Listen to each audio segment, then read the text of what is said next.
আলী বলছেন ইয়া রাসূলুল্লাহ আমি বলবো। তবে আলী বলার আগে পিছনে ঘুরে দেখছে কোন গুলখি আছে কিনা। গুলখি বুঝলেন? গুলখি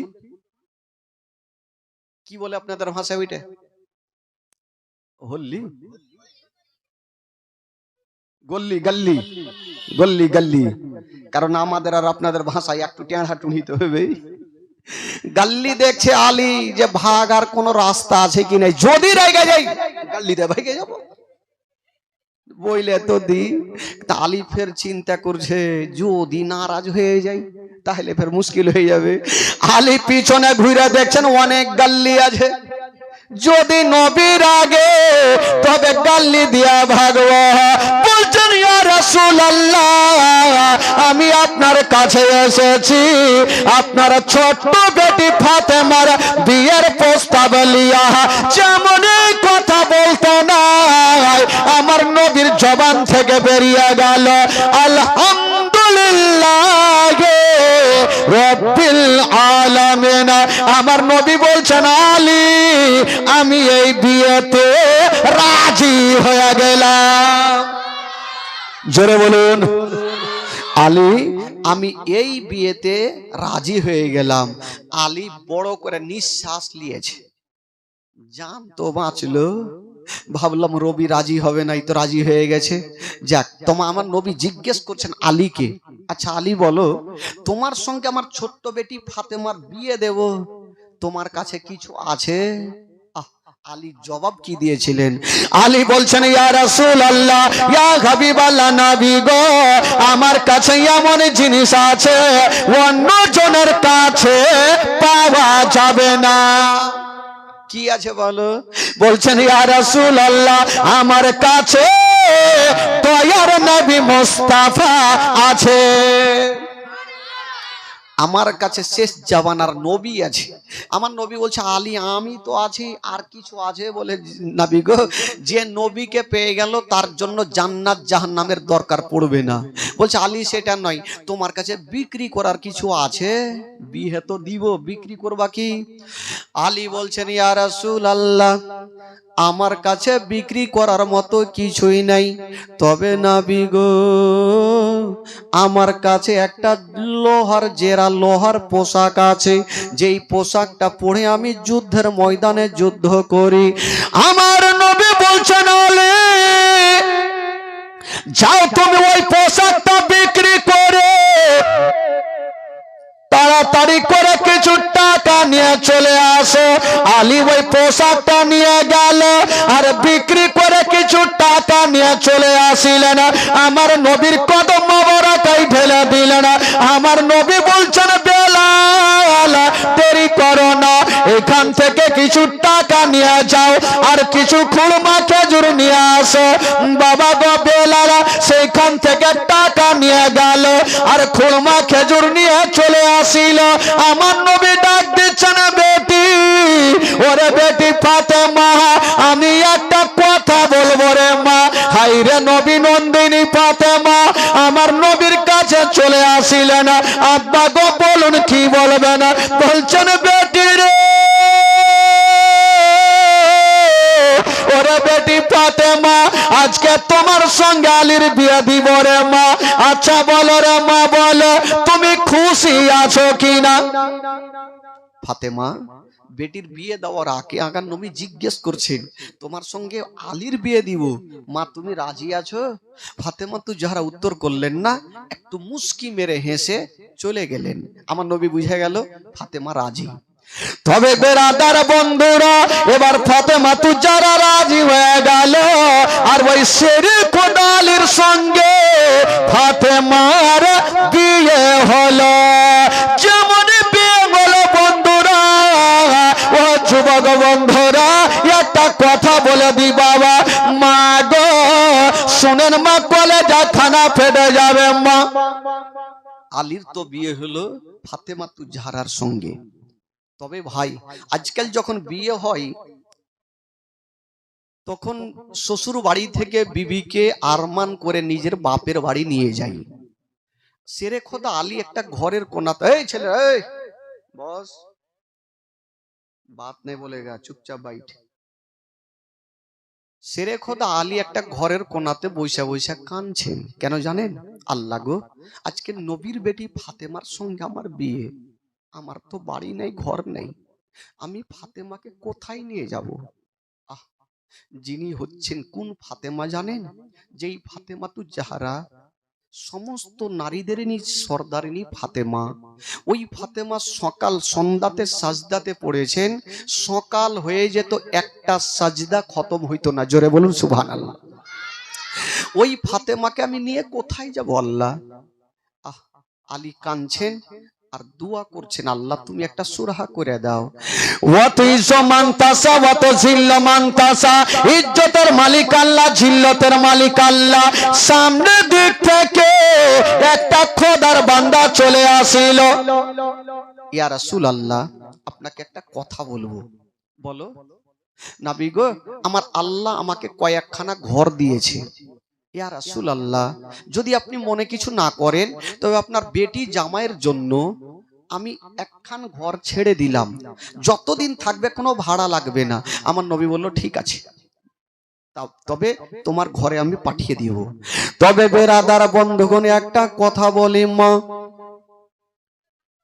এই বাবা, এই তোরা কথা বলিস না রে বাবা, চুপচাপ একটু বস, একটু বস। আমার নবী মুস্তাফা বেটি ফাতেমাকে বিদায় দিচ্ছেন বাবা। তবে মা গো, যখন কোনো মা বিবাহর পরে শ্বশুর বাড়ি যায় মা, তবে ওই মা ডুগরে ডুগরে কান্দে। হাইরে নবী নন্দিনী ফাতেমা যেন ডুগরে ডুগরে কান্দতে লাগলো। আমার নবী বলছেন, বেটি রে কাঁদছো কেন মা? ফাতেমা বলছেন, আব্বা গো, আমি সেটার জন্য কান্দি না। আব্বা গো, আমার বিবাহ হয়েছে, আমি সেটার জন্য কান্দি না। বিদায় নিয়ে যাচ্ছি তাও কান্দি না। আব্বা গো, আজকে আমি যাচ্ছি শ্বশুর বাড়িতে। আব্বা গো, আমার মা জগতে বেঁচে নাই। আব্বা গো, যার মা জগতে নাই তার দুনিয়াতে কিছুই নাই। আজকাল বেটি যখন যাবে শ্বশুর বাড়িতে, মার বুকে ঢুকে যাবে আর ডুগরে ডুগরে কাঁদবে। মা মাথায় হাত বুলিয়ে দিবেন, মা তুমি কান্দিও না রে মা, কান্দিও না। 2-4 দিন পরে আমি তোমার মা তোমার কাছে যাব। এই কথা বলে বেটিকে সান্ত্বনা দেয়। হাইরে নবী নন্দিনী ফাতেমা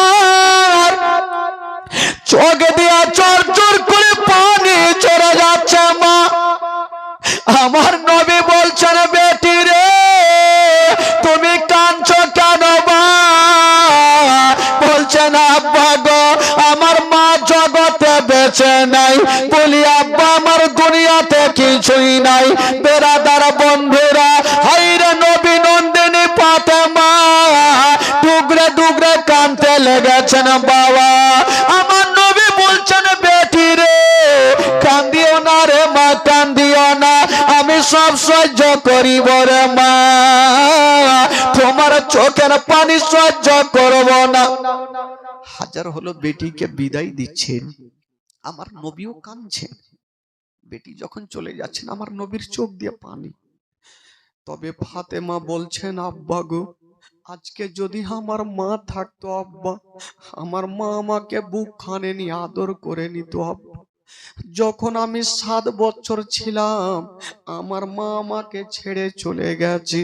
তবে বাবা গো, একটা কথা বলি, যার মা জগতে বেঁচে নাই তার দুনিয়াতে কিছুই নাই। পৃথিবীতে সব খুঁজে পাবেন গো, কিন্তু মার মতো একটা মা খুঁজে পাবেন না। হাইরে নবী নন্দিনী ফাতেমা বাপের হাত ধরেছেন, ডুগরে ডুগরে কাঁদছেন। আমার নবী বলছেন, বেটি রে, ওরে বেটি তুমি যাও, তুমি চোখের পানি ফেলিও না। তবে বেটি একটা কথা বলো, আমি আমি তোমার গরিবের সঙ্গে বিয়ে দিয়েছি রে মা, তার জন্য কি তুমি কাঁদছো? ফাতেমা বলছেন আব্বা গো, আমি সেটার জন্য কাঁদি না আব্বা, আপনি আমার গরিবের সঙ্গে বিয়ে দিয়েছেন তার জন্য চোখের পানি ফেলি নাই গো আব্বা, তবে কাঁদছো কেন রে মা? বলছেন আব্বা গো, আমার মা নাই যে মার বুকে ঢুকে যাব। সেই দিন বাবা গো আমার নবী একটা কথা বলেছিলেন বাবা, ফাতেমার সঙ্গে সঙ্গে কান্না বন্ধ হয়েছিল। সেদিন আমার নবী একটা কথা বললেন মা, সঙ্গে সঙ্গে ফাতেমা কান্না বন্ধ করেছেন। কেমন করে জানেন? আমার নবী বলছেন, বেটি রে, আজকে তুমি মার জন্য কাঁদছো রে মা। মা, তুমি 7 বছর বয়সে মাকে হারিয়েছ, কিন্তু আমি 6 বছর বয়সে আমার মাকে হারিয়েছি। আমি মার ভালোবাসা পাইনি।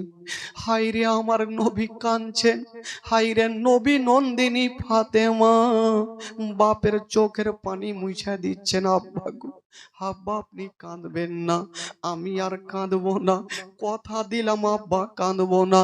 আমার নবী বলছেন, বেটি রে, তবে তুমি যাও রে মা। হাইরে নবী নন্দিনী ফাতেমা সেইখান থেকে একটা বাড়িতে পৌঁছে গেছেন বাবা। যেমনই যেতে নাই মা, আমার নবী ফাতেমাকে 5টা মিনিট না দেখলে থাকতে পারে না। যেমনই পৌঁছে গেছেন ফাতেমা, কেউ বলেছেন ভোরের সময়, কেউ বলেছে রাত্রের সময়, আমার নবী দৌড়িয়ে চলে গেছেন আর ফাতেমার গেটে ডাক দিচ্ছেন বাবা। যেমনই ডাক দিয়েছেন বলছেন, বেটি রে তাড়াতাড়ি করে দরজা খুলো রে মা। ফাতেমা ভাবছেন, আল্লাহ এটা তো আমার মায়ের গলা, বাবার গলা লাগে, আমার আব্বা কি চলে আসিল? হাইরে নবী নন্দিনী ফাতেমা ভাবছেন, আল্লাহ গো আমার আব্বা আমাকে 5টা মিনিট না দেখলে থাকতে পারে না। দৌড় দিয়ে গিয়া যেমনই দরজা খুলেছেন মা, আমার নবীর ওপরে নজর পড়ে গেল। যেমনই নজর পড়েছে গো, আমার নবীর চোখ দিয়া যেন ঝরঝর করে পানি ঝরছে। ফাতেমা বলছেন, আব্বা গো, আব্বা গো, আমি তো কালকে আসলাম আব্বা, আপনি আমাকে বিদায় দিলেন, হঠাৎ করে আপনি কেন চলে আসলেন আব্বা? আব্বা আমি জানি আপনি আমাকে এতটা ভালোবাসেন, আমাকে 5টা মিনিট না দেখলে থাকতে পারেন না। আমার নবী কাঁদতে কাঁদতে বলছেন, মা, ওরে বেটি ফাতেমা একটা কথা বলো রে মা, আমাকে একটু ঘরের মধ্যে নিয়ে চলো। নবী নন্দিনী ফাতেমা বাপের হাতখানা ধরে ঘরের মধ্যে নিয়ে চলে গেছেন। আমার নবী বলছেন, বেটি রে তাড়াতাড়ি করো রে মা, 1 লোটা পানি এনে আমাকে দাও। ফাতেমা ঘরে গেল, 1 লোটা পানি এনে আমার নবীকে দিল। ওই পানি খানা নিয়ে আমার নবী একটা দম করে দিয়া বলছেন, বেটি রে একটু কাছিয়ে চলে আসো রে মা। নবী নন্দিনী ফাতেমা বাপের কাছে চলে আসছেন। আমার নবী মুস্তাফা ওই পানিগুলা নিয়ে একটু ফাতেমার সিনাতে ছিটা মেরে দিলেন। আলীকে ডাকা হইল, আলীর চেহারাতে ছিটা মারলেন বাবা। আমার নবী বলছেন, বেটি রে এবার আমি চললাম রে মা। যেমনই এই কথা বলতে নাই, ফাতেমার দাঁড়িয়ে থাকতে পারলেন না। বাবা গো, মা বলে যেন জমিনে পড়ে গেল আর কাঁদতে আরম্ভ করেছেন। আমার নবী বলছেন, বেটি রে আমি চলে যাচ্ছি রে মা, তার জন্য কি তুমি কাঁদছো? নবী নন্দিনী ফাতেমা বলছেন, আব্বা গো আমি সেটার জন্য কাঁদি না।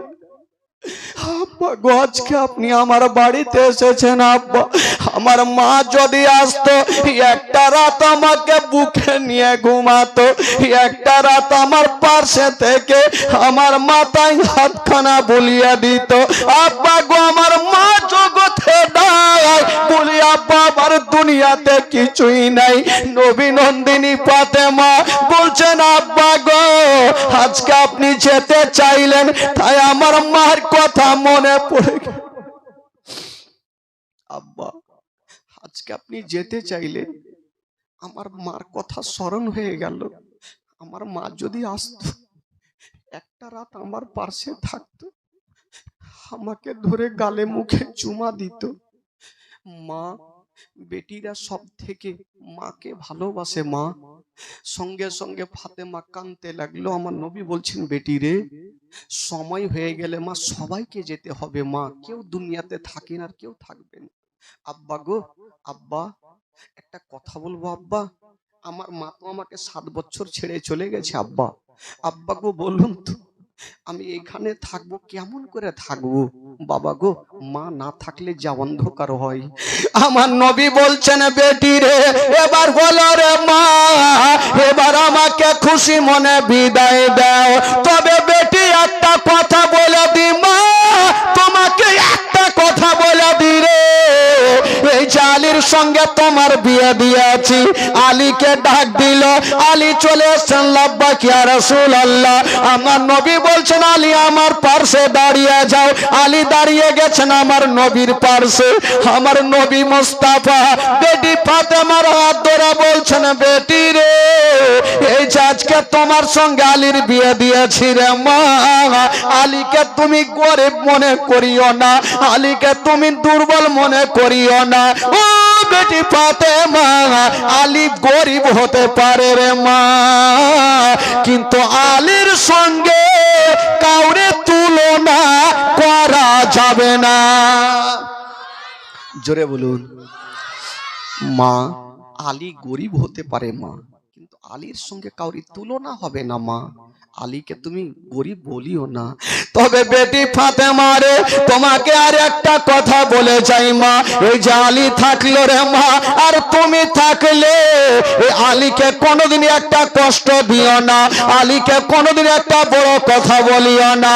ও বেটি ফাতেমা, যদি বাড়িতে খাবার না থাকে রে মা, তবে আলীর হাতখানা ধরে শান্তি মাথায় বলিও, আলী যেন কোনো দুঃখ না পায়, আলী যেন কোনো কষ্ট না পাই। আমার নবী পাক বেটি জামাইকে সান্ত্বনা দিয়া আমার নবী চলে গেছেন বাবা। যেমন যেত নাই ওই ফাতেমার সঙ্গে আলীর ঘর সংসার হইল, যেমনই ঘর সংসার বইল গো, 3টা হলো বেটা আর 3টা হইল বেটি। কটা হলো টোটাল? 3টা হলো বেটা আর 3টা হলো বেটি। বেটা গুলার নাম কি? ইমামে হাসান, ইমামে হোসেন আর ইমামে মহসিন। আর বেটি গুলার নাম হলো জাইনাব, উম্মে কুলসুম আর রোকাইয়া। তবে বন্ধুগণ বাবা, বাচ্চা কালে রোকাইয়া আর ইমামে মহসিন 2 জন ইন্তিকাল করেছেন। 6 জন থেকে 2 জন বাদ হইল, থাকলো কয়জন? কয়জন থাকলো? 4 জন। বেটাদের মধ্যে থাকলো ইমাম হাসান হোসাইন, আর বেটিদের মধ্যে জাইনাব আর কে থাকলো? উম্মে কুলসুম। এই যে 4 জনকে নিয়ে জীবনী স্টেট শুরু হচ্ছে ভাই। এতক্ষণ জীবনীর শুধু ছকটা বানছিলাম। এই যে ফাতেমাতু জাহরা রাদিয়াল্লাহু তাআলা আনহার গর্ভে থেকে ভাই, ওইদিকে না বিছে কাঁড়ি, ওইদিকে না বিছে, একটু সামনে চলে আসতে বলেন না। অত দূরে আপনারা কেন বসছেন ভাই? সামনে অনেক জায়গা আছে, চলে আসেন, ভালো লাগবে। এই যুবকেরা, ওই যুবক ছেলেরা একটু এদিকে আসেন তো ভাই, এদিকে আসেন। সোনারে ইধরই আ যাও, ইধরই আ যাও। হ্যাঁ, এর আগে দেখেন তো মা বহিনেরা কত সুন্দর ভাবে বসেছে, একদম বিড়ে বানহার মতন বসেছে। এরা জানে যে বিড়ে বানহা গজল পাবো, তো চিন্তা নেই খালা। আমার কাছে এমন কোন গজল নাই মালদা ডিস্ট্রিক্টের যে নাই, গজল শোনাবো। তো ভাই এক জীবনী শুনলেন একবার মোহাব্বতে গোটা মাজমা একটু হাত তুলে বলুন তো সুবহানাল্লাহ।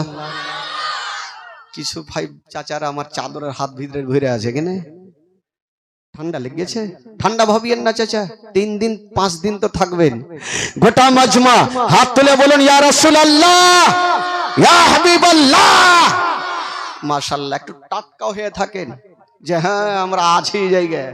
আর চাঁদপুরের মাটিতে জীবনী চলছে মারওয়াবাদিতে নাকি? মারুয়াবাদী কোন পাড়া? শেখ পাড়া। তবে বন্ধুগণ একটু টাটকা হয়ে থাকেন, দেখি আপনাদের মনটা চাঙ্গা আছে কি নাই। একটু চলুন মদিনা থেকে ঘুরে আসি। আচ্ছা এখানে যারা বসে আছেন যারা মদিনা যাবেন একটু হাত তুলে দেখান তো, যারা মদিনা যাবেন। কিছু লোক হাত তুলছে না, তার মানে টাকা নেই। টাকা লাগবে না ভাই, টাকা লাগবে না, লাগবে দিল। যার দিল আছে তার মদিনা আছে, যার দিল নাই তার মদিনাও নেই। টাকার জন্য যেতে পারি না, তো চলো শেখ পাড়া থেকে ঘুরে আসি মদিনা। চলুন দেখি আমার সঙ্গে গোটা মাজমা চলেন। আমার ভালো লাগে না আমি যাব মদিনা, পড়ুন। আমার ভালো লাগে না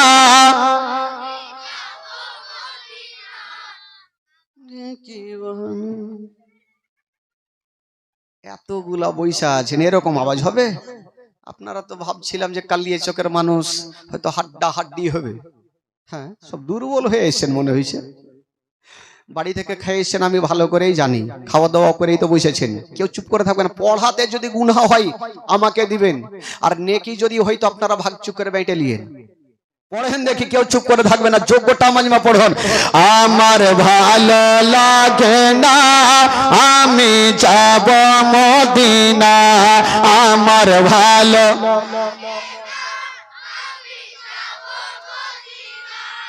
একটু হয়েছে। তবে বাচ্চাগুলা বলছে, চাচ্চাগুলো বলে না। পিছনে আমার চাচ্চা একটা বলে না, এই বাচ্চারা তোমরা বলবা না বাবা, দেখি চাচ্চাটি আছে কি নেই। না ওরা উড়ে গেছে, দেখছি চাচ্চা একটু পরিচয় দেন তো দেখি। আপনারা বলেন আমার ভালো লাগে না।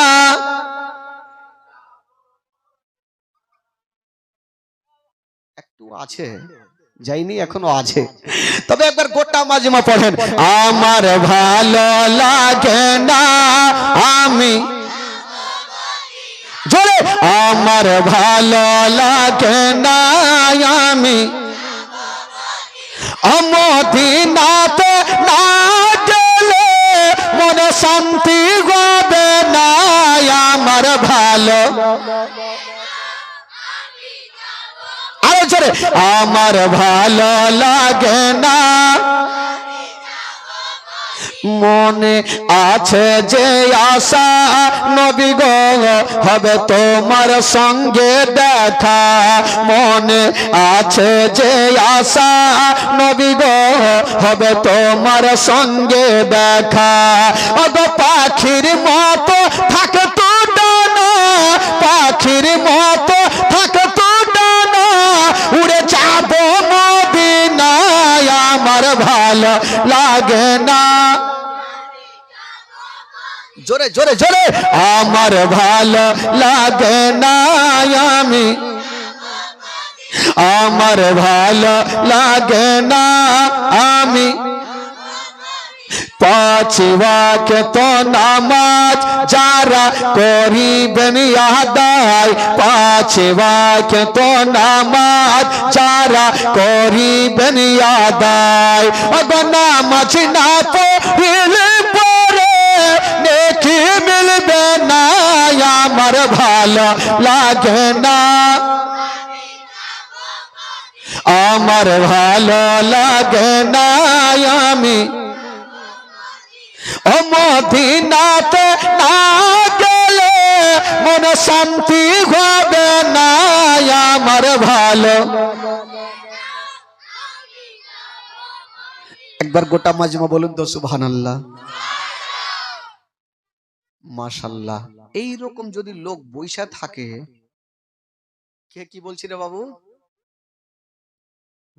এরকম লোক বসে থাকলে বক্তাকে এমনিতে ভালো লাগবে। কিছু কিছু জায়গাতে যাই না তো লোক উঠা উঠি করে, তো বক্তার মিজাজ খারাপ হয়ে। এক জায়গাতে জালসা চলছে ভাই, জানেন জালসা চলছে, মিডিল থেকে একটা লোক কিন্তু মাথা তুলছে, বক্তা দেখতে পাইছে ওর মিজাজ খারাপ হয়ে গেছে। রাগের মাথায় বক্তা ওকে বলছে আই, ই ভয় বসে গেছে। ও এমনিতে মাথা তুলে না, ওকে প্রচুর হারে লেগেছে পায়খানা। সব থামা যাবে ভাই, পায়খানা থামা যাবে না। 10 মিনিট পর আবার মাথা তুলছে, বক্তা ফের দেখে লেগেছে, ফের বসে গেছে। ই ভাবছে আল্লাহ বাড়িতে ঘুমাইতুম ভালো ছিল, কোন মাওলানার জালসা শুনতে আসলাম, পায়খানায় বন্ধ করে দিলে। হঠাৎ করে কারেন্টটা কিন্তু ভেঙে গেছে, অন্ধকার। ই ভাবছে এই সুযোগে ভাগতে হবে, না হলে মুশকিল। উইঠা বাবা পার্সে চলে এসে কোন দিকে যাব, তো পার্সে 8 নম্বরের জুতা পড়েছিল, এই জুতাতে কাম ছেড়ে দিয়ে যা বসে গেছে। আর বলছে মৌলানা সাহেব এ বান্দা সারা রাত থাকবে, ভাগবে না। ভাগবে কিনা, ও তো ট্যাঙ্কি খালি করলেছে। আর আসলে জানেন ওই জুতা সাধারণ লোকের ছিল না, যে মাওলানা জালসা করছিল ওয়ারি জুতা। মাওলানা সাহেব জালসা শেষ করে ভাবছে রুমে যেতে হবে, যেমনই নামে পা ভরেছে তো খাসাং করে উঠেছে। এই কুণ্ঠে থেকে শীত এলো রে ভাই। বেরাদার বন্ধুগণ, এই জন্য বলি যদি কাউরি লাগে তাহলে যাই, না হলে এমনি যাই না ভাই, চুপচাপ বসে থাকবেন, মাশাআল্লাহ ভালো লাগবে। একবার মোহাব্বতে বলে দিন সুবহানাল্লাহ, আরো জোরে বলুন সুবহানাল্লাহ। বাবা গো, তবে বলুন তো, মা ফাতেমার গর্ভে থেকে টোটাল কয়টা সন্তান হইল? কয়টা হইল? বেটাগুলার নাম কি?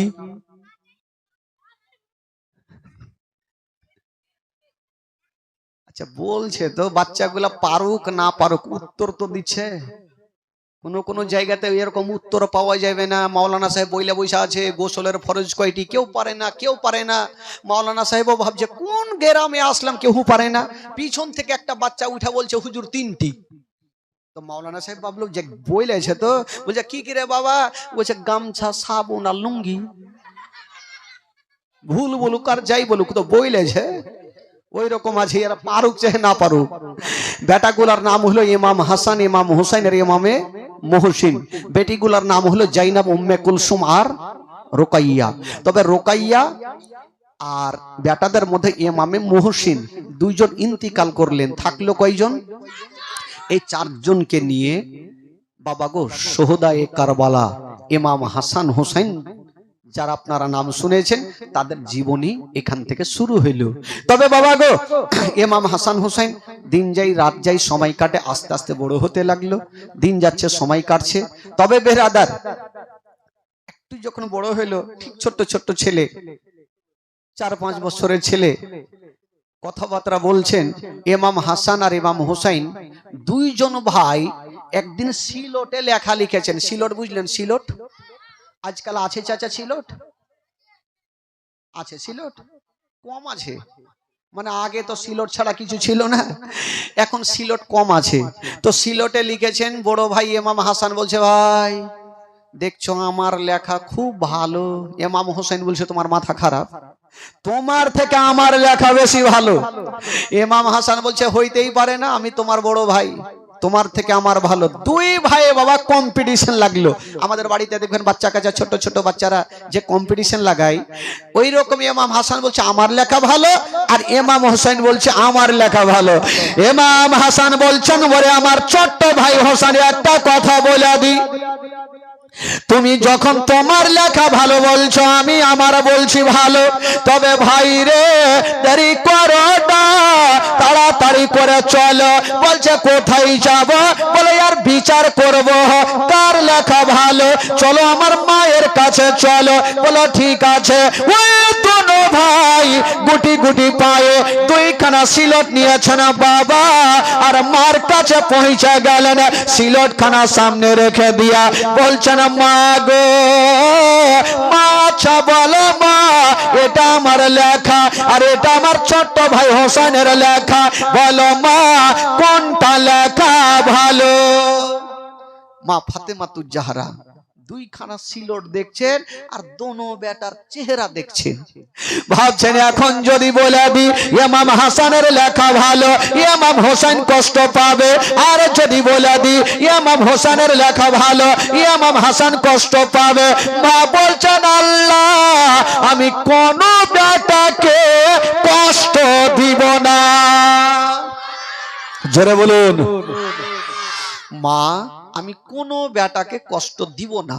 আজকাল যদি আমার মা বহিনেরা হইতো তো 1 সেকেন্ডের মধ্যে উত্তর দিয়ে দিত, যা বড় বেটার লেখা ভালো, যা তোরা ঝামেলা করবি কর।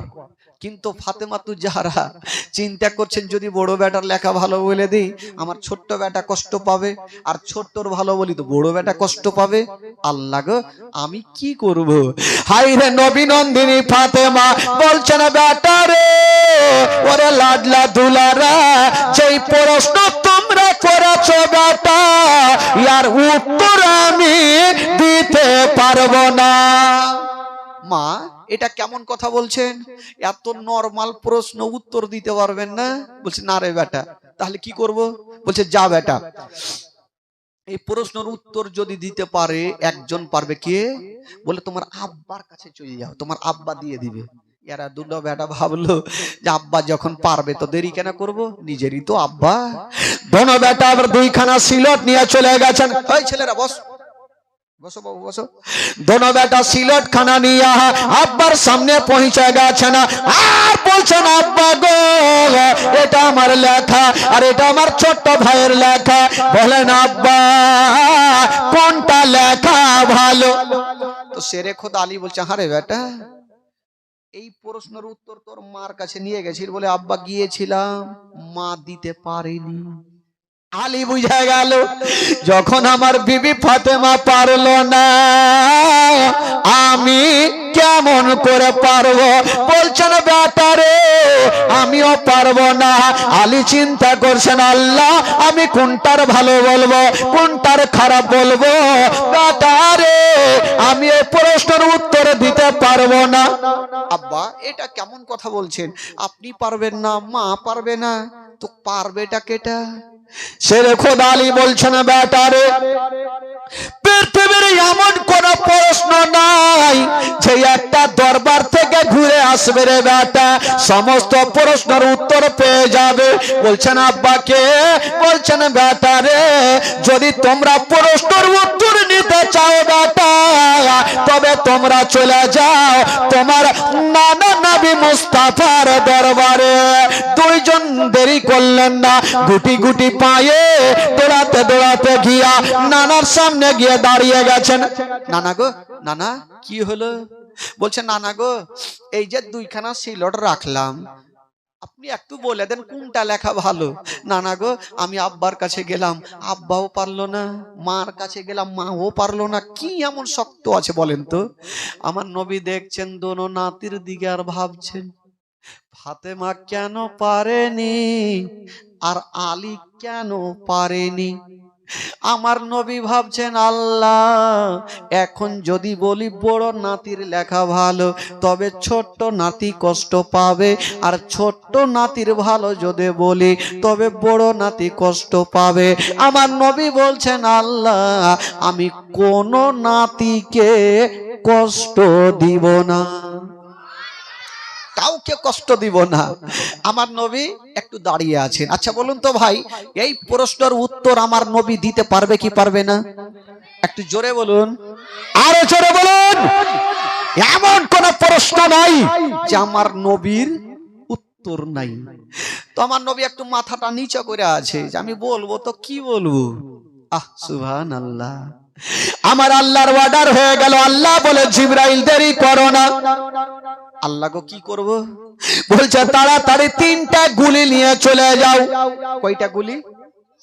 3টা গুলি নিয়ে যাও, আমার নবীর হাতে দিয়ে দিও আর বলিও ইয়া রাসূলুল্লাহ দুইখানা সিলট নিচে রাখবে আর 3টা গুলি উপরে উড়িয়ে দিবে। যার সিলটে 2টা পড়বে তার লেখা ভালো, আর যার সিলটে 1টা পড়বে তার লেখা ভালো নাই। বাবা গো জিবরিল আমিন ফেরেশতা সা করে হাজির হয়ে গেল, আমার নবীকে সালাম জানিয়ে দিলেন আসসালাতু ওয়াসসালামু আলাইকা ইয়া রাসূলুল্লাহ, আসসালাতু ওয়াসসালামু আলাইকা ইয়া হাবিবাল্লাহ। নবী বলেন ভাই জিবরাইল বলো কি খবর? বলছেন নবী গো আপনি আর দেরি করবেন না, এই যে 3টা গুলি আপনি নিয়ে নিন আর দোনো নাতিকে বলে দেন 3টা গুলি উপরে চালাবো, যার সিলটে 2টা পড়বে তার লেখা ভালো, আর যার সিলটে 1টা পড়বে তার লেখা ভালো নাই। এই বলে দিয়ে জিবরাইল বাবা চলে গেলেন, আর আমার নবী মুস্তাফা দোনো নাতিকে কাছে ডাকলেন। ওরে আমার নাতিরা চলে আসো, তোমাদের উত্তর চলে এসছে। চলে আসলো। নানা গো কি উত্তর একটু বলেন। বলছে ওরে আমার নাতিরা, এই যে দেখো আমার হাতে কয়টা গুলি আছে? বলে নানা 3টে। বলে নাতি তোমাদের সিলট কয়খান আছে? বলছে 2খান। তো নাতি আপনি চিন্তা করো, তোমরা চিন্তা করো, এই যে 2-3টা গুলি আমি ওপরে চালাবো, যার সিলটে 2টা পড়বে তার লেখা ভালো, যার সিলটে 1টা পড়বে তার লেখা ভালো নেই। ইমাম হাসান বলছে চিন্তা নাই, আমার সিলটে 2টা পড়বে। ইমাম হোসেন বলছে মাথা খারাপ, গুলি জিন্দেগিতে ওই দিকে যাবে না, আমার কাছে আসবে। এরা দুইজন দেখছে।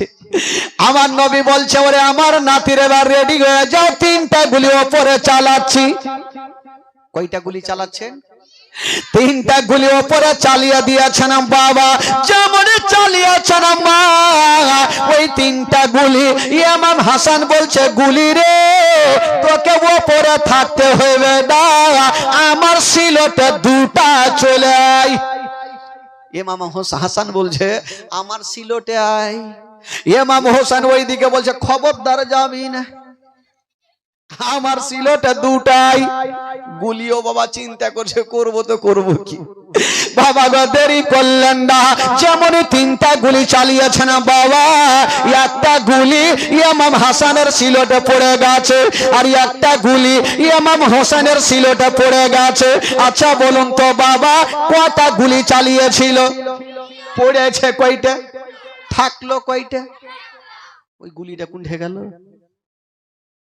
ওই গুলিটা বাবা ওপরে বান বান করে ঘুরতে আছে, কোন দিকে পড়ে না। ইমাম হাসান বলছে গুলি রে তোকে ঘুরতে হইবে না, আমার কাছে আয়। ইমাম হোসেন বলছে খবরদার ওই দিকে যাবি না, এদিকে আয়। ই গুলি বাবা চিন্তা করছে এখন যদি ইমাম হোসেনের সিলটে যাই ইমাম হাসান কষ্ট পাবে, আর ইমাম হাসানের সিলটে যাই তাহলে ইমাম হোসেন কষ্ট পাবে, কি করব? ওই গুলি ঘুরছে, ইমাম হাসান ডাকছে নিজের সিলটে, ইমাম হোসেন ডাকছে ও নিজের সিলটে। কবি লিখেছেন বাবা ও কম্পিটিশন চলছে দেখো হাতের লেখা লেখি, আরে কাহার হাতের লেখা ভালো মা বলো না দেখি, মা বলো না দেখি, তারিখে তার ভাষণা, তারিখে তার ভাষণা, দুইজনে সমান, ধীরে ধীরে চলেন নবী ঈদগাহের ময়দান, ধীরে ধীরে চলেন নবী ঈদগাহের ময়দান। জোরে বলুন সুবহানাল্লাহ, আরো জোরে। ও পিতা আমার শেরে খুদা, মাতা জন্নত রানী, নানা আমার কমলিওয়ালা মক্কি ও মাদানি, মক্কি ও মাদানি, মক্কি ও মাদানি, লুটিতে পারে নিশান, লুটিতে পারে নিশান এ জিদ মারওয়ান, ধীরে ধীরে চলেন নবী ঈদগাহের ময়দান, ধীরে ধীরে চলেন নবী ঈদগাহের ময়দান। দুই কাঁধেতে চেপে আছেন আমার হাসান হোসেন, ধীরে ধীরে চলেন নবী ঈদগাহের ময়দান। জোরে বলুন সুবহানাল্লাহ। একটা গুলি কোথায় ছিল ভাই? একটু জোরে বলুন। ওপরে। ইমাম হাসান বলছে আমার দিকে আই, আর ইমাম হোসেন বলছে আমার দিকে যা। বিচার কি হবে? আমার নবী দেখছেন গুলির দিকে, বন্ধুরা ওই গুলি কোন দিকে যাই না, ইমাম হাসান সিলটে যাই না, ইমাম হোসেনের সিলটে যাই না, ওই গুলি ঘুরতে ছিল। আমার আল্লাহর অর্ডার হয়ে গেল, আল্লাহ বলে জিবরাইল দেরি করো না, তাড়াতাড়ি করে চলে যাও। আল্লাহ গো কোথায় যাব? বলো তাড়াতাড়ি করে যাও। আর যেই গুলিটা ওপরে ঘুরতেছে ওই গুলিটাকে তুমি 2 খণ্ড করে দাও। বাবা গো জিবরিল আমিন সাহ করে হাজির হয়ে গেল, যেই গুলিটা ওপরে ঘুরতেছিল বাবা 2 খণ্ড করে দিয়েছেন। বাবা গো অর্ধেকটা ইমাম হাসানের সিলটে পড়ে গেছে, অর্ধেকটা ইমাম হোসেনের সিলটে পড়ে গেছে। আমার নবী পাক ডাক দিয়ে বলছেন ওরে আমার নাতিরা তোমরা ভালো করে দেখলা, তোমাদের 2 জনারই লেখা একই সমান। জোরে বলুন। তোমাদের দুইজনারই লেখা একই সমান। সুবহানাল্লাহ। কেমন আমার নবী বিচার করেছেন বাবা, শুধু এটা নয়, তবে বন্ধুগণ ভাই একটা কথা, ফাতেমাতুজ জাহরা ইমাম হাসান হোসেনের জীবনী আপনারা তো বহুবার শুনেছেন নাকি? কয়বার শুনেছেন মোটামুটি?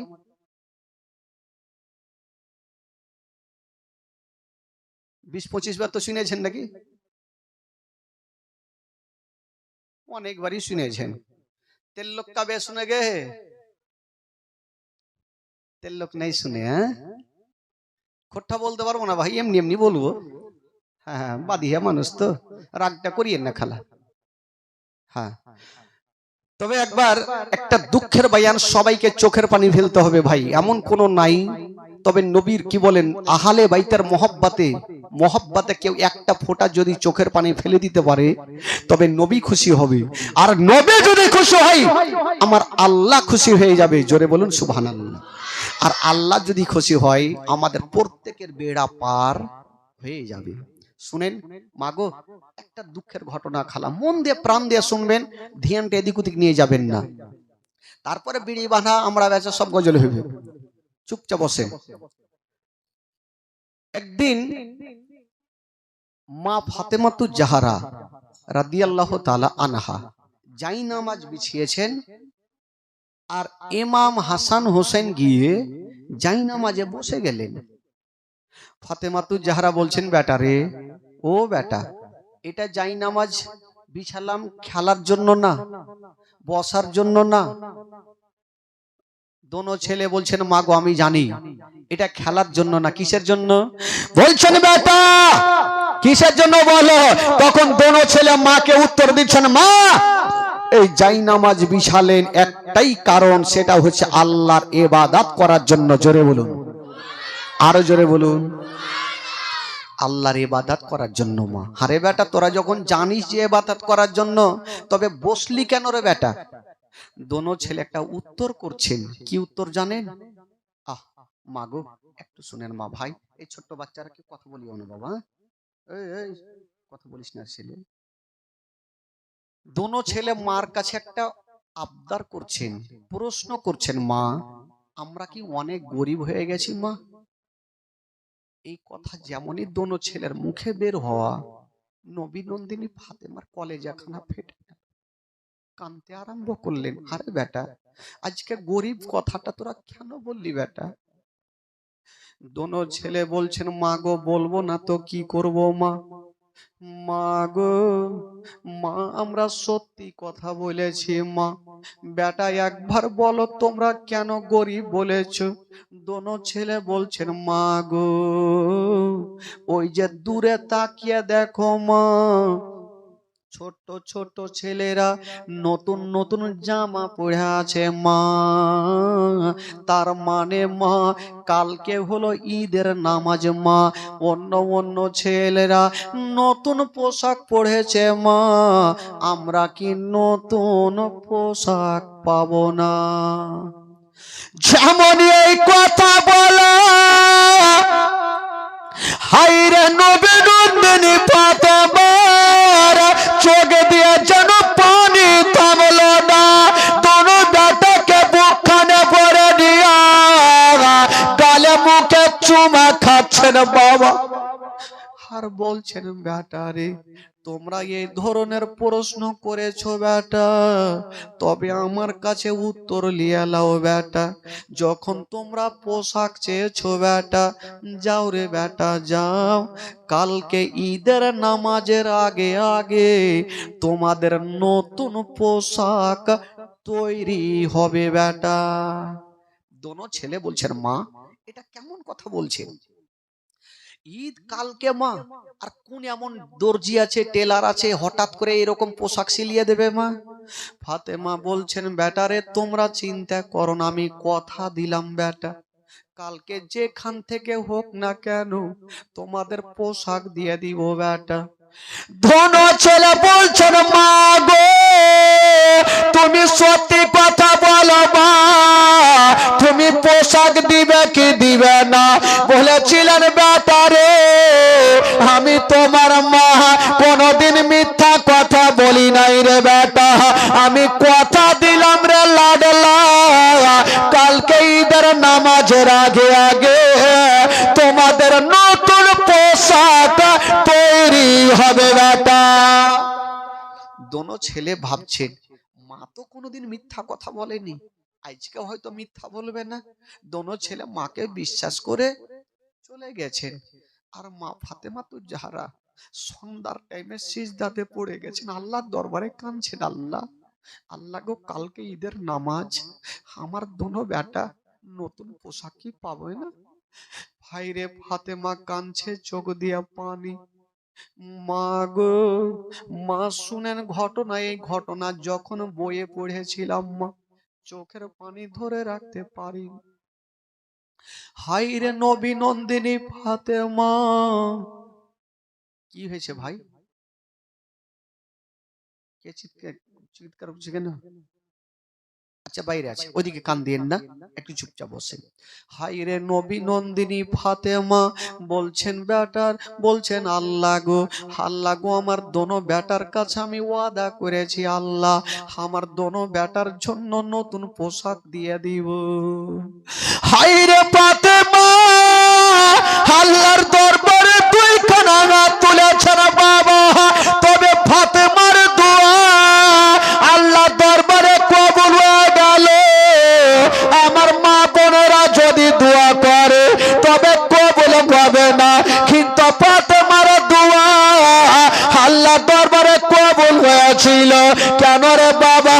যেই ফাতেমা বাবা গো সন্ধ্যার টাইমে সিজদাতে পড়তে না, সকাল হয়ে যেত, একটা সাজদা খতম হতো না। সকাল হয়ে যেত, একটা সাজদা খতম হইতো না। আজকা ফাতেমা ডুগরে ডুগরে কাঁদছেন, আল্লাহ তুমি আমার দোনো লালের জন্য একটু পোশাকের ব্যবস্থা করে দাও আল্লাহ। যদি পোশাক না পাই, সকাল বেলাতে আমার দোনো বেটা এসে আমাকে বলবে মা, মা পোশাক কোথায়? আমি উত্তর কি দিব? যেমনই ফাতেমা দোয়া করেছেন বাবা, আল্লাহর দরবারে দোয়া কবুল হয়ে গেল। আল্লাহ বলছেন জিবরাইল দেরি করো না, তাড়াতাড়ি করে জঙ্কি বলে জান্নাতে চলে যাও। আল্লাহ গো কেন? বলে জান্নাতে যাও আর দুটা সাদা রঙের পোশাক লিয়ে লাও, আর আমার হাবিবের বেটি ফাতেমার হাতে দিয়া দাও। আইরে জিবরিল আমিন ফেরেশতা জান্নাতে চলে গেছেন বাবা, আর জান্নাতে গিয়া দুটা সাদা রঙের পোশাক নিয়া একটা পুটলি তৈরি করেছেন বাবা, আর ফাতেমার গেটে এসে ডাক দিচ্ছেন, ও ফাতেমা তুমি দরজা খুলো। ফাতেমা তো জাহরা সিজদাতে মাথা দিয়েছিলেন বাবা, ডান দিকে সালাম ফিরাইয়া বাম দিকে সালাম ফিরাইয়া যেমনই দরজা খুলেছেন বাবা, দরজা খোলার আগে জিজ্ঞেস করছেন কে আছো গো, কে বাইরে থেকে ডাক দিচ্ছ বলো। বলছেন ফাতেমা দরজা খোলো। তবে জিবরিল আমিন ফেরেশতা নিজের নামখানা বললেন না, নিজের পরিচয় বললেন না। জিবরাইল বলছেন ফাতেমা তুমি দরজা খোলো, আমি হলাম ইমাম হাসান হোসাইনের দরজি। জোরে বলুন, আরো জোরে বলুন।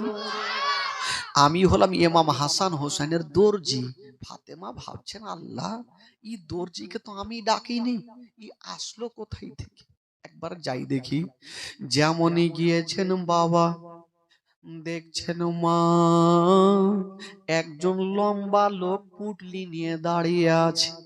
ফাতেমা চিনহে না, ওই পুটলি খানা দিলেন ফাতেমাকে, পুটলি খানা নিয়ে ঘরে চলে গেছেন, দরজা লাগিয়ে দিয়েছেন। যেমনই দরজা লাগিয়েছেন মা, ফাতেমা বলছেন আল্লাহ গো একবার পুটলি খুলে দেখি। যেমনই পুটলি খানা খুলেছেন বাবা, ওই পুটলির মধ্যে কোনো খাবার ছিল না, ওই পুটলির মধ্যে দুটা জান্নাতে সাদা রঙের পোশাক ছিল। জান্নাতি সাদা রঙের পোশাক। ফাতেমা দেখেছেন কতটা খুশি হবে।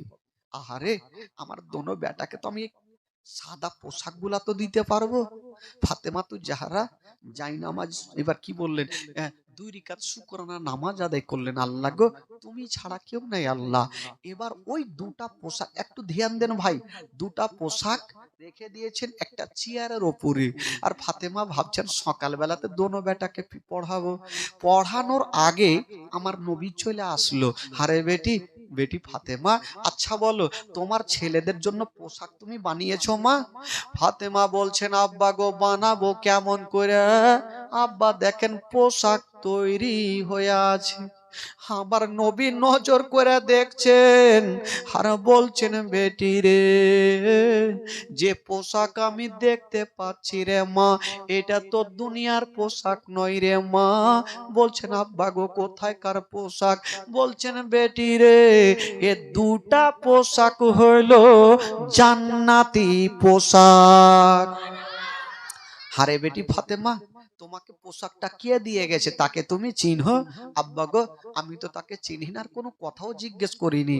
আমার নবী বলছেন, বেটি রে, তুমি না চিনতে পারো রে মা, কিন্তু আমি তোমার আব্বা যেই লোকটা পোশাক দিয়ে গেছে তাকে ভালো করে চিনি। ওরে বেটি ফাতেমা, আমি যেমন সমস্ত নবীদের সরদার, যেই লোকটা তোমাকে পোশাক দিয়ে গেছে মা, ওই লোকটা হলো সমস্ত ফারিস্তাদের সরদার। আমি যেমন সমস্ত নবীদের কমান্ডার, যেই লোকটা তোমাকে পোশাক দিয়ে গেছে মা, ওই লোকটা হলো সমস্ত ফারিস্তাদের কমান্ডার। ওই লোকটার নাম হলো জিবরিল আমিন।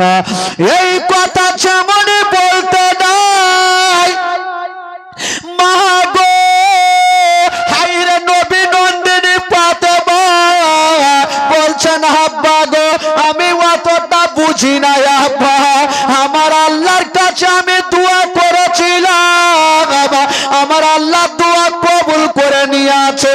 তবে আব্বা গো, এই যে সকাল হয়ে গেল, দেরি করিয়েন না, আমার দোনো বেটাকে ডাকেন আর দুটা সাদা রঙের পোশাক পরিয়ে দেন। আমার নবী বলছেন, বেটি রে, ঠিক আছে, তুমি চিন্তা করো না মা, একটু ধ্যান দেন ভাই।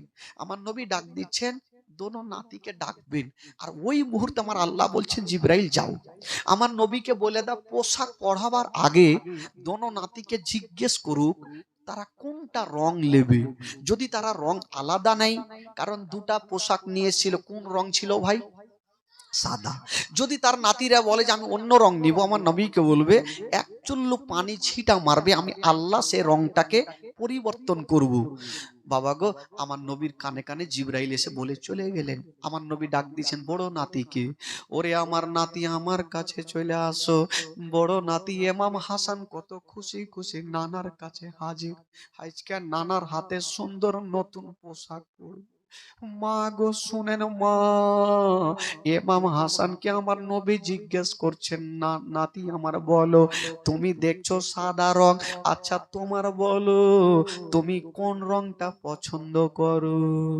ইমাম হাসান একটু চোখটাকে বন্ধ করে নিয়ে একবার ওপরের দিকে চোখটা খুলে নিচে নজর করে বলছে, না না গো, আমি একটা রং সব চাইতে বেশি ভালোবাসি। কোনটা রং? বলছে, না না গো, আমি কালো নেব না, হলুদ নেব না, লাল নেব না, ঘিয়া রং নেব না, না না গো, আমি সব চাইতে সবুজ রংটা পছন্দ করি। আমার নবী এক চুল্লু পানি ছিটা মারলেন বাবা, ওই সাদা ধকধকে সাদাটা সবুজ হয়ে গেল। বাবা ইমাম হাসানের গায়ে পড়িয়ে দিয়েছেন। ডাক দিচ্ছেন ছোট্ট নাতি হোসাইনকে, ও নাতি আমার চলে আসো। ইমাম হোসাইন খুশি খুশি চলে আসেন, আমার নানার হাতে পোশাক পরবো। আমার নবী বলছেন, বলো আমার নাতি তুমি কোনটা রং পছন্দ করো? ছোট্ট ছোট্ট নাতি ইমাম হোসেন বলছেন, না না গো, আমি কালো নেব না, সবুজ নেব না, হলুদ নেব না, সাদা নেব না, না না গো, আমি সব চাইতে লাল রংটা পছন্দ করি।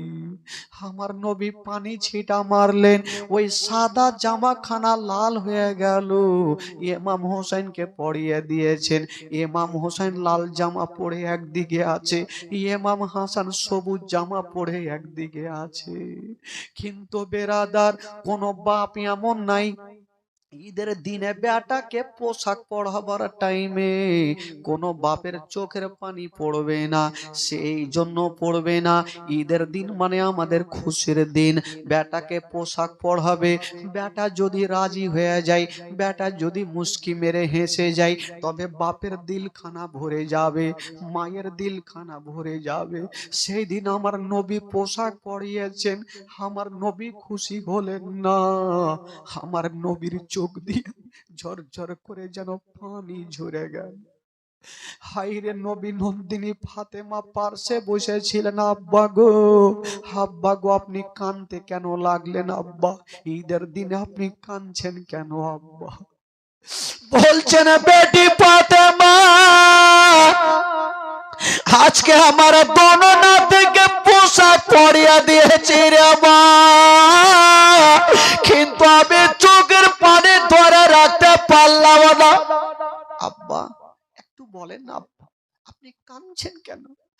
আমার নবী বলছেন, বেটি রে, আমি কেন কাঁদছি রে মা?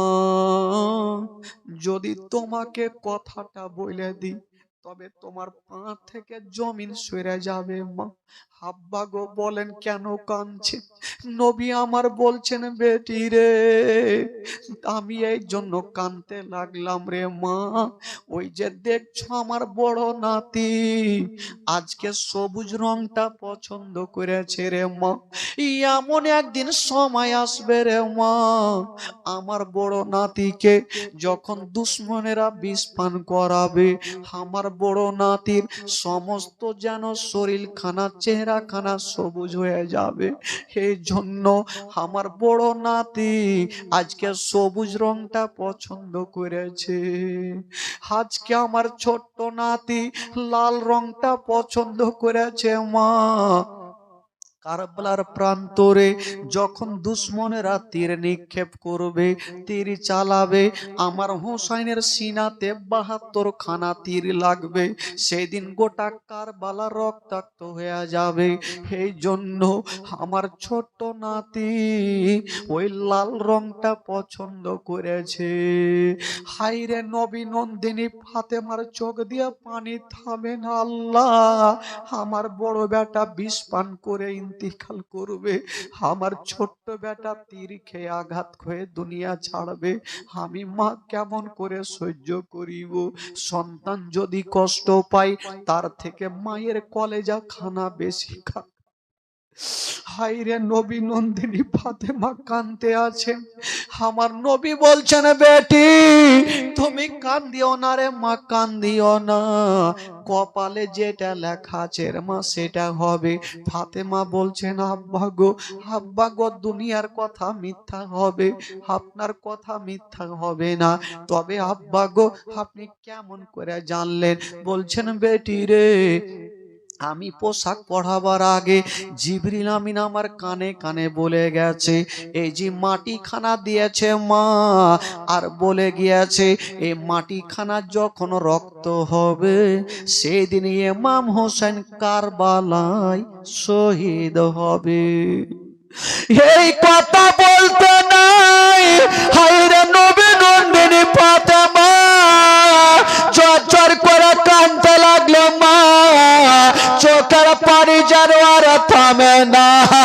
আমার নবী বলছেন, বেটি রে, বেটি তুমি চোখের পানি ফেলিও না রে মা, আমি সব সহ্য করিব, তোমার চোখের পানি সহ্য করব না। ফাতেমা বড় বেটাকে ডাক দিচ্ছেন, আমার বড় বেটা বিষ পান করে শহীদ হবে, ডাক দিচ্ছেন। বড় বেটাকে ডেকে নিয়ে একবার বুকখানে লাগিয়েছেন।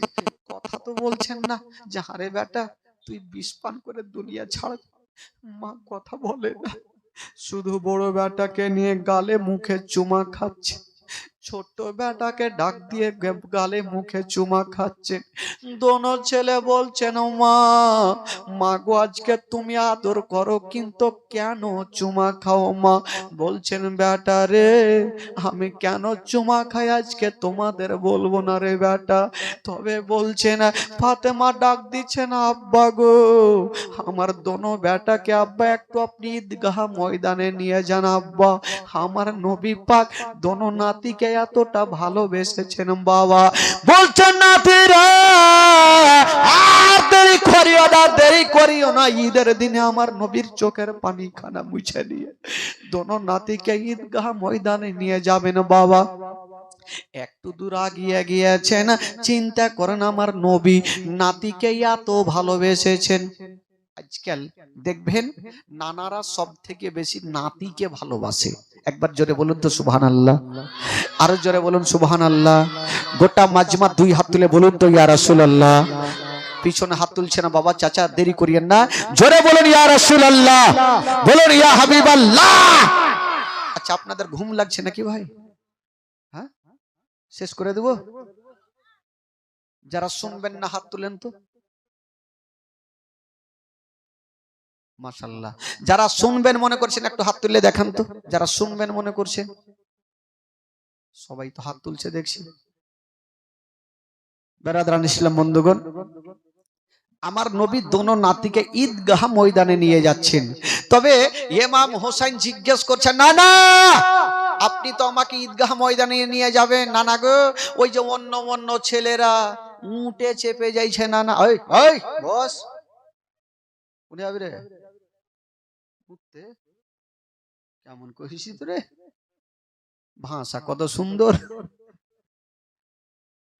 তাড়াতাড়ি আস বাবু।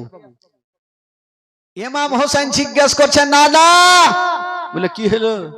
বলছে, না না গো অন্য অন্য ছেলেরা ওই যে দেখেন উটে চেপে যাচ্ছে না না। না না আমাদের উট কই? আমার নবী বলছে উট। বলছে, নাতি চিন্তা করতে হবে না, আমার নবী একটু বুড়ো হয়ে বসে গেছেন বাবা। আর বলছেন, নাতিরা তোমরা দেরি করো না, আমার পিঠের উপরে তোমরা চেপে যাও। জোরে বলুন। কতটা নাতিকে ভালোবেসেছেন। আজকাল নাতা নাতিতে মোহব্বত সবারই থাকে, থাকে না ভাই? বাড়িতে সবারই থাকে, কিন্তু না না না মানলে নাতি মানে না না নাতি জালসা শুনতে গেছে জানেন। তবে নানা নাতি জালসা শুনতে বসে আছে, সামনে মাওলানা সাহেব বক্তব্য দিচ্ছেন। এই কেউ ঘুটনির ওপর থেকে কি বলে লুঙ্গি উঠাইবেন না। ঘুটনি বুঝলেন? ঘুটনি কোনটাকে বলে? হাইন, আইন না গাইন কি কুছ আল্লাহ জানে। বলছে ঘুটনির ওপর থেকে লুঙ্গি যেন না উঠে। তো নাতি নানা নাতি দুটা তো শুনেছে, শোনার পর বাড়ি যাইছে। চল নাতি বাড়ি যাব। যাইতে যেতে একটা ছোট্ট নদী ছিল, নদী পার হয়েছে।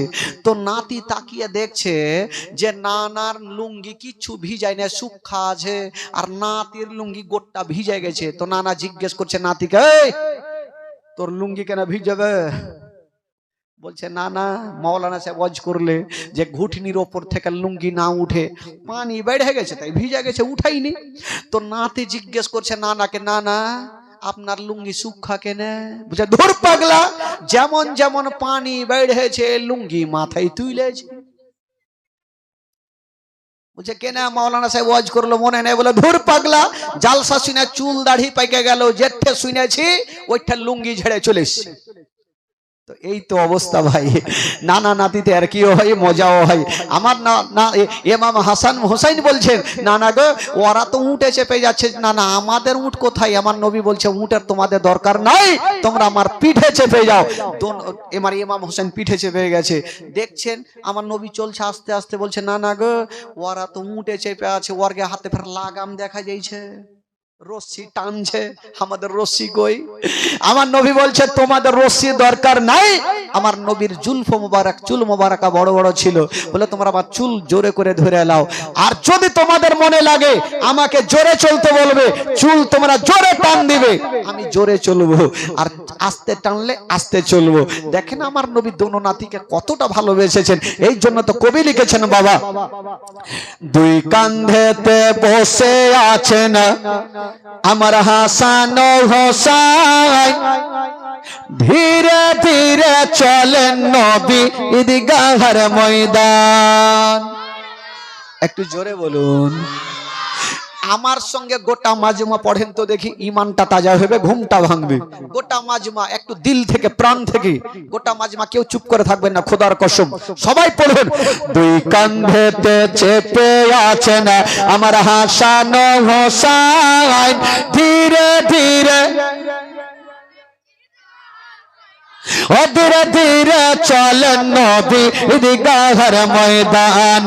দুই কাঁধেতে চেপে আছেন আমার হাসান।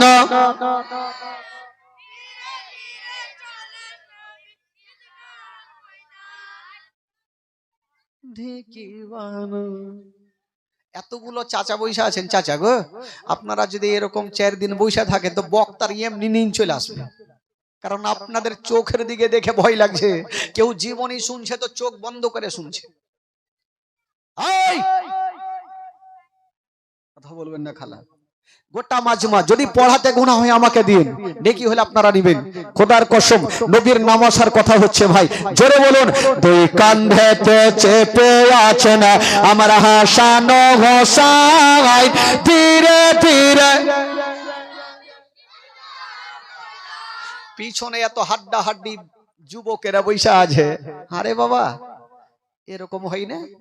আজকাল মা বোনদের গীত দেখেছেন, মা বোনদের গীত একটা মা জানে বাকি জানে না। একজন বলছে লাসা, বাকিটি বলছে কাঁসা। জানে না কিন্তু সুর তো দিছে।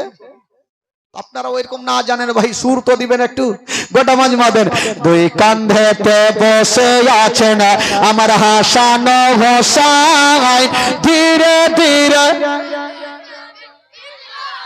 আরো জোরে, ধীরে ধীরে চলেন নবী। দুই কাঁধেতে চেপে আছেন আমার হাসান ও হোসাইন, ধীরে ধীরে চলেন নবী ধীরে ধীরে।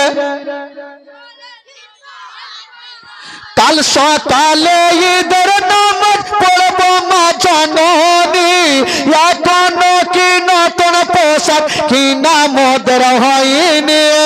কাল সকালে ঈদের নামাজ পড়বো মা জননী, এখনো কি নতুন পোশাক কিনা মোদের হয়নি, কিনা মোদের হয়নি। जन्नत रानी माँ फातिमा, जन्नत रानी माँ फातिमा, कोरोना बयान, धीरे धीरे चलन नबी ईदगाहर मैदान, धीरे धीरे।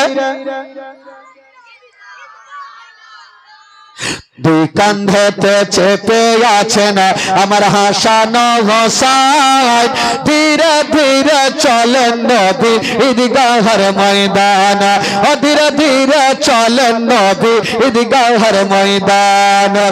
ও পিতা আমার শেরে খোদা, মাতা জান্নাত রানী, আরে নানা আমার কমলিওয়ালা মক্কি ও মাদানী। পিতা আমার শেরে খোদা, মাতা জান্নাত রানী, নানা আমার কমলিওয়ালা মক্কি ও মাদানী, মক্কি ও মাদানী। লুটিতে পারে নিশান, লুটিতে পারে নিশান এ জিদ মারওয়ার, ধীরে ধীরে চলেন নবী ঈদগাহের ময়দান, ধীরে ধীরে। দুই কাঁধেতে চেপে আছেন আমার হাসান হোসাইন, ধীরে ধীরে চলেন নবী।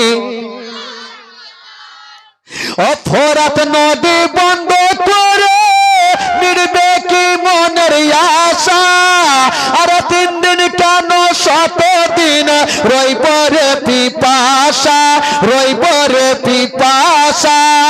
আরে ফোরাত নদী বন্ধ করে মিটবে কি মনের আশা, 3 দিন কেন 7 দিন রইব রে পিপাসা, রইব রে পিপাসা। কারবালাতে শহীদ হইয়া, কারবালাতে শহীদ হইয়া বাঁচাবো ঈমান। ধীরে ধীরে চলেন নবী ঈদগাহের ময়দান, ধীরে ধীরে দুই কান্ধেতে চেপে আছেন আমার হাসান হোসাইন। ধীরে ধীরে চলেন নবী ঈদগাহের ময়দান, ধীরে ধীরে চলেন নবী। মোহাব্বতে বলুন সুবহানাল্লাহ, আরো জোরে বলুন সুবহানাল্লাহ। আচ্ছা বলুন তো, জীবনীটা বলতে বলতে কোথায় থেকে ছাড়লাম ভাই?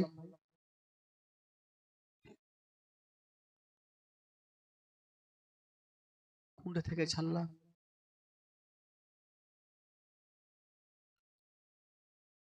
আগে মা আগে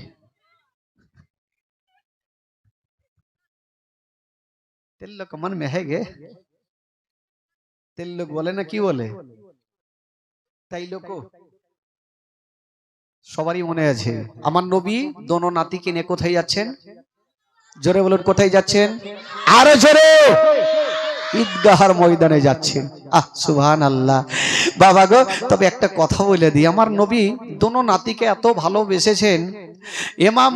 ইমাম হুসাইন যখন আমার নবী নামাজে সাজদাতে গিয়েছিলেন, আমার নবী গিয়ে পিঠে চেপে গেছেন। আমার নবী দেখছেন আমার নাতি আমার পিঠে চেপে গেছে, আমার নবী সাজদাকে লম্বা করে দিয়েছেন। বাবা ও যুবকেরা, আমার নবী একবার নয় 72 বার সিজদা তাসবিহ পড়েছেন। বাবা এবার সিজদা থেকে মাথা তুললেন। সাহাবারা বলছেন ইয়া রাসূলুল্লাহ, এবার কি সিজদা লম্বা হয়ে গেল? বলছেন না না, আমার নাতি আমার পিঠে চেপেছিল, আমার নাতি না পড়ে যাওয়ার কারণে আমি সিজদাকে লম্বা করে দিয়েছি। আমার নবী কেমন ছিলেন, দোনো নাতিকে কতটা ভালোবেসেছেন বাবা। সুবহানাল্লাহ, মাশাআল্লাহ।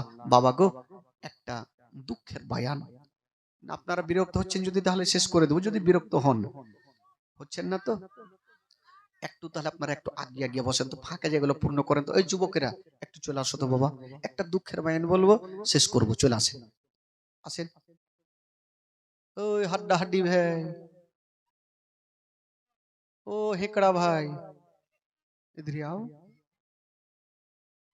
হ্যাঁ দেখেন তো, একটু সেইটা বসবেন তাহলে না ভালো লাগবে। দেখেন তো কত সুন্দর লাগছে, মাশাআল্লাহ। রাত্রি তো প্রায় 11:15 হয়ে গেল নাকি? তবে 12টা পর্যন্ত জীবনী করব, কারণ আমার ভাই 2.5 ঘন্টাতে 2 ঘন্টাতে মন ভরে না। কারণ আমরা যুবক ছেলে তো বুঝতে পারছি, বুড়া হয়তো আলাদা হয়।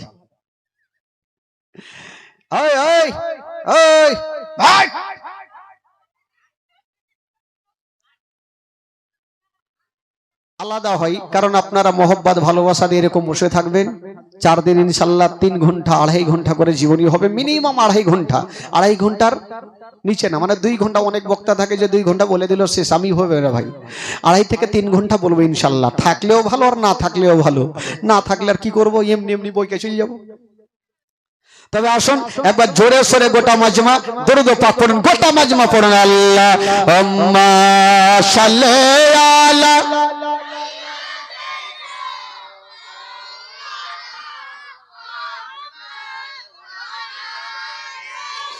سيدنا وعلى آل سيدنا مولانا محمد اللهم صل على مولانا محمد وعلى آل سيدنا وعلى آل سيدنا مولانا محمد صلى الله تعالى عليه وسلم। একবার গোটা মাজমা একটু নবীকে যারা সত্যিকারই ভালোবাসেন পরিচয় দিয়ে একটু হাত তুলে বলুন তো সুবহানাল্লাহ। জোরে বলুন ইয়া রাসূলুল্লাহ, বলুন ইয়া হাবিবাল্লাহ। মাশাআল্লাহ, একটু পাখনা তুলতে থাকবেন ভাই, আমার নবী আরো খুশি হবে। তবে আসুন একটু আপনাদের মনটা চাঙ্গা করে দিই। আমার নবী পাক সাহেবে লাউলাক দোনো নাতিকে নিয়ে ঈদগাহ ময়দানে গেলেন। তারপরের কি ঘটনা ঘটছেন, একটু মারাত্মক ঘটনা বলবো ভাই। তবে উর্দু আপনাদের ভাষাতে, কারণ আপনারা কতটা ভালোবাসেন, উর্দু কতটা বুঝেন। আপনারা মনে হয় বাংলা বুঝেন না নাকি? বাংলা তো ভালোই বুঝেন, সবাই বুঝতে পারছেন, কিন্তু উর্দু বেশি বুঝবেন, যেহেতু আপনাদের ভাষাই হচ্ছে উর্দু ভাষা। দেখি আপনাদের ভাষায় একটু বলবো, আপনারা গোটা বাজবা আমার সঙ্গে বলেন তো দেখি। নরওয়ালা আয়া হে নর লেকার আয়া হে, নরওয়ালা আয়া হে নর লেকার सारे आलम में ये देखो कैसा नूर छाया है। अस्सलात अस्सलामु अलैका या रसूल अल्लाह, अस्सलात। गोटा मजमा नूर वाला आया गे, नूर लेकर आया गे, नूर वाला आया गे, नूर लेकर। मैं ये देखो कैसा नूर छाया है। अस्सलात अस्सलामु अलैका या रसूल अल्लाह, अस्सलात अस्सलामु अलैका या हबीब अल्लाह, अस्सलात अस्सलामु अलैका या रसूल अल्लाह।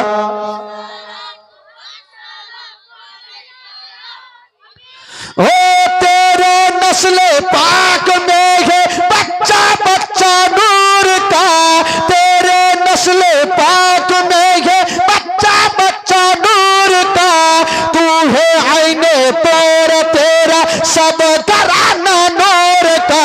नूर नूर नूर वाला आया गे, नूर लेकर आया गे, नूर वाला नूर लेकर आया गे। सारे आलम में ये देखो कैसा नूर छाया है। अस्सलात अस्सलात अस्सलामु अलैका या हबीब अल्लाह, अस्सलात अस्सलामु अलैका या रसूल अल्लाह, अस्सलात अस्सलामु अलैका या हबीब अल्लाह। ओ जब तलक ये चांद तारे झिलमिलाते जाएंगे, जब तलक ये चांद तारे झिलमिलाते जाएंगे, तब तलक जश्न विलादत हम मनाते जाएंगे। नूर नूर नूर वाला आया है, नूर लेकर आया है, नूर वाला आया है, नूर लेकर आया है। सारे आलम में ये देखो कैसा नूर छाया है।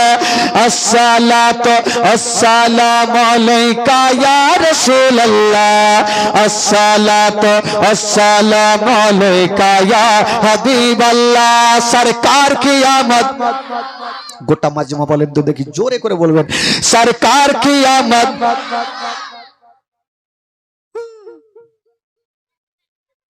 এরকম হবে, আরো নবী খুশি হবে, দুই হাত তুলে দেখাবেন সরকার কি আমদ।